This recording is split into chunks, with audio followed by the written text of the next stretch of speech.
संसार की उपेक्षा कर, संसार की उपेक्षा कर।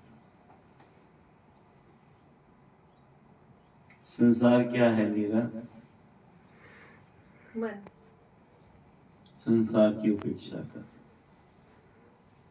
संसार क्या है रजीव? जगत नहीं।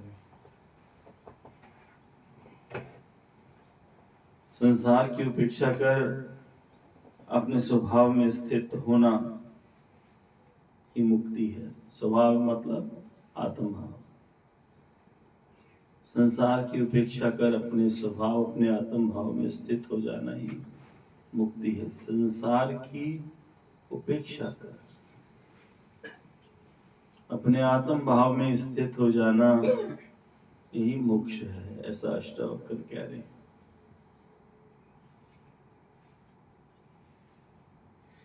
गुरुदेव अष्टावक्र कहते हैं कि किया और अन किया कर्म, जो कर्म करिए करे हैं और जो कर्म रह गए हैं करने को, किया और अन किया कर्म, जो कर्म कर लिए हैं और जो कर्म अभी रह गए हैं, जो करने बाकी हैं या जो किए नहीं। किया और अन किया कर्म और द्वंद्व, द्वंद्व किसके और कब शांत हुए हैं? किया और अन किया कर्म और द्वंद्व किसके और कब शांत हुए हैं? ये साधारण मनुष्य की बात है।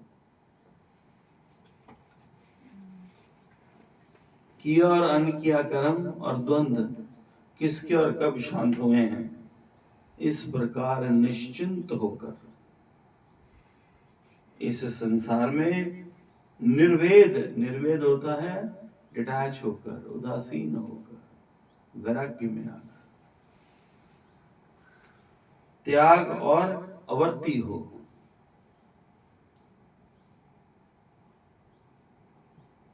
आठवें प्रकरण में अष्टावक्र बंध व मोक्ष की व्याख्या करके इस प्रकरण में वो शांति का उपाय बताते हुए कहते हैं कि संसार के प्रति उदासीन होकर या उसकी उपेक्षा कर अपने आत्म भाव में स्थित हो जाना ही शांति उपलब्ध होगी।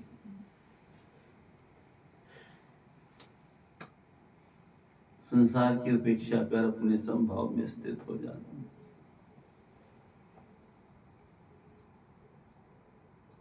महिमा उसके गाए, कैसे वाणी रुक रुक जाए।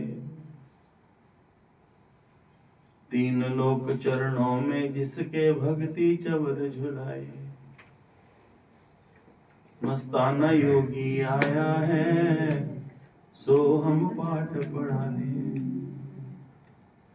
दिल वाला योगी आया है, अंतर शक्ति जगाने।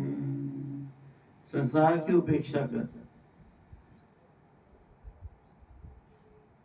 किया और अन किया कर्म और द्वंद्व किसके कब शांत हुए हैं?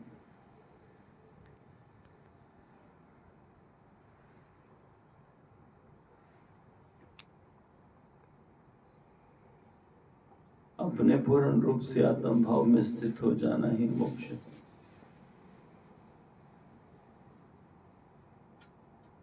किया और अन किया कर्म, किया और अन किया कर्म और ये द्वंद्व किसके और कब शांत हुए? ध्यान से देखो। मनुष्य का जीवन इसी बात में निकल जाता है।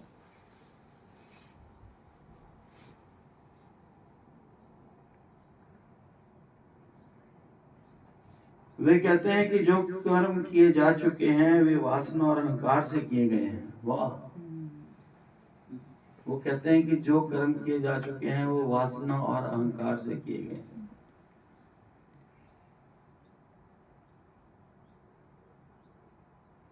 पता है उनका तो फल भोगना ही पड़ेगा। उनसे छूटने का कोई उपाय है ही नहीं। उनसे छूटने का कोई उपाय है ही नहीं। ये बिना भोगे शांत ना होंगे। अतः ये तो बंधन है ही, किंतु जो कर्म अभी नहीं किए गए वे भी बंधन है। किंतु जो कर्म अभी नहीं किए गए वो भी बंधन है, क्योंकि उनको करने की वासनाएं अभी तेरे भीतर विद्यमान हैं, उसके विचार विद्यमान हैं। मनुष्य कर्मों से अधिक अशांत नहीं है, किंतु उसके विचारों से, वासनाओं से अधिक अशांत है।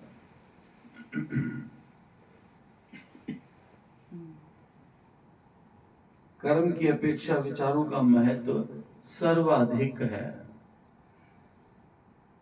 कर्मों की अपेक्षा विचारों का अस्तित्व, विचारों का महत्व सर्वाधिक है, क्योंकि वही कर्म के कारण है।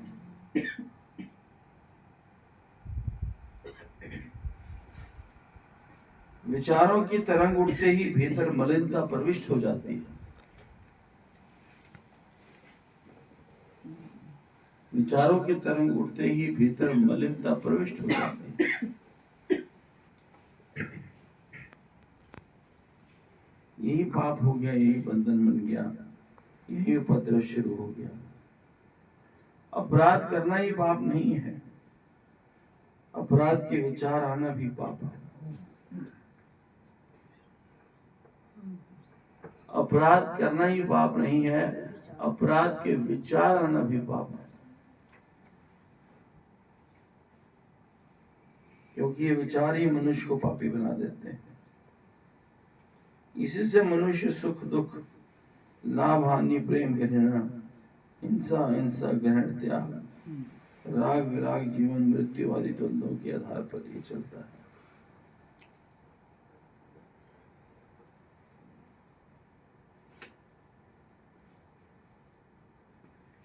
संसार की गति ही द्वंद्वात्मक है।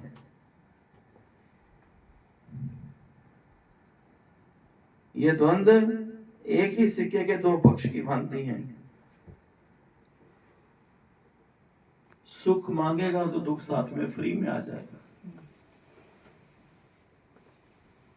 जिनमें एक का ग्रहण व दूसरे का त्याग नहीं किया जा सकता, या तो दोनों ही रहेंगे या दोनों नहीं रहेंगे। अष्टावकर इसलिए कहते हैं कि ये किए और अनकिए कर्म तथा द्वंद्व किसी के शांत नहीं हो सकते। रागिनी जी बात करो। शांत तो नहीं हो सकते, लेकिन आपका काफी कुछ बेटर उससे हो सकता है यहाँ सत्संग सुन के। बहुत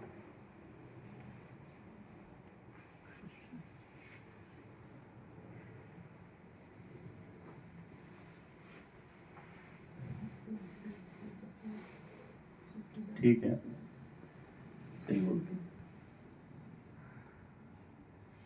अष्टावकर इसलिए कहते हैं कि किए और अनकिए कर्म तथा द्वंद्व किसी के शांत नहीं हो सकते। ऐसा निश्चित जानकर इस संसार के प्रति उदासीन होकर त्याग परायण और अवर्ती होना ही शांति प्राप्त करने का तरीका है।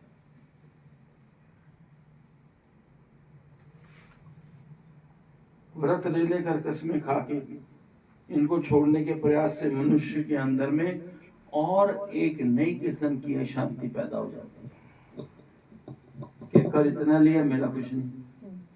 16 सोमवार कर लिया, ब्याह फिर नहीं हो रहा, ढंगदा बार फिर नहीं मिल रहा।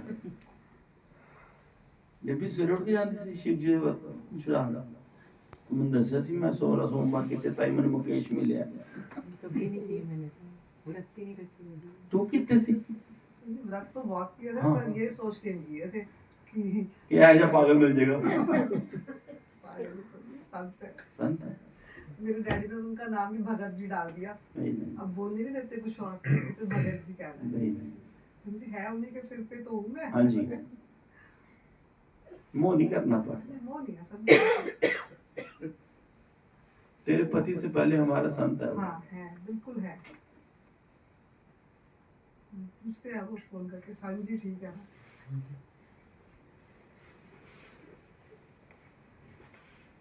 महिमा उसकी गाए कैसे, वाणी रुक रुक जाए, तीन लोक चरणों में जिसके भक्ति चवर झुलाए।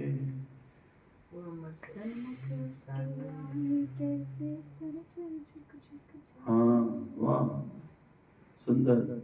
वो दिल वाला योगी आया है अंदर शक्ति जगाने।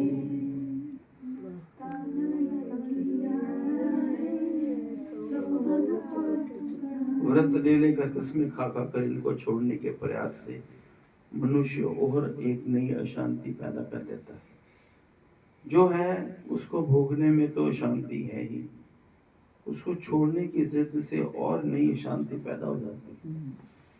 छोड़ने की जिद से कि मैं कार मुड़ के पीछे देखना भी नहीं है, बच्चन में देखना, कार छड़ के दे आ गया। और बाहर आकर भी जब लोगों को देखता तो अपने घर वालों की याद आती, बद से बदतर हो गया। उनको छोड़ने की जिद से और नई शांति पैदा होगी।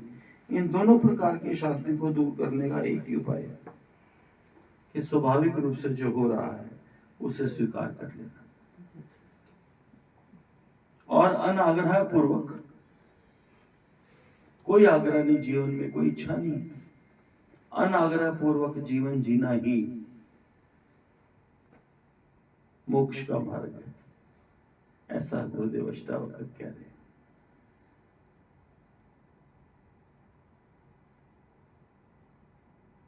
चल मल्लू भजन सुना, गुस्सा भी चढ़ता नहीं।